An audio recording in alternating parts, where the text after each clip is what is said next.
నమస్తే. కథ వినండికి స్వాగతం.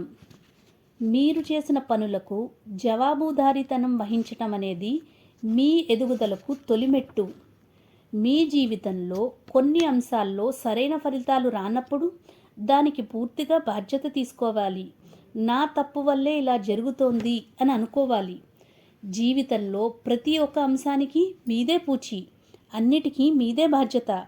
కారణాలను ఇతరుల మీదకు నెట్టేసి తాత్కాలిక ఉపశమనం పొందడానికి ప్రయత్నించకండి.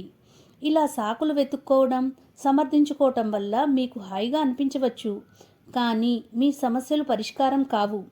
దానికి తోడు చివరకు మీ జీవితం అత్యంత సాధారణంగా గజిబిజిగా మిగిలిపోతుంది. మీరు ఎదుర్కొనే సమస్యలకు రకరకాల సాకులు వెతుక్కొని మిమ్మల్ని సమర్థించుకుంటూ కాలం గడిపారు. ఇక నుంచి మీ మంచి కోసం వాటిని పక్కకు నెట్టేయండి.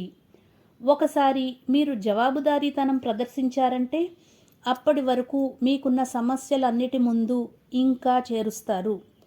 నాకు సిక్స్ ప్యాక్ లేదు అన్న వాక్యం కాస్త ఇంకా నాకు సిక్స్ ప్యాక్ రాలేదుగా మారిపోతుంది. మీ జీవితంలో ఎక్కడెక్కడ సవరణలు అవసరం అవుతాయో అనేది మీకు తెలియాలి. ఏవి చక్కదిద్దుకోవాలనేది తెలియకపోతే వాటి మీద పనిచేయటం ఎలా వీలవుతుంది?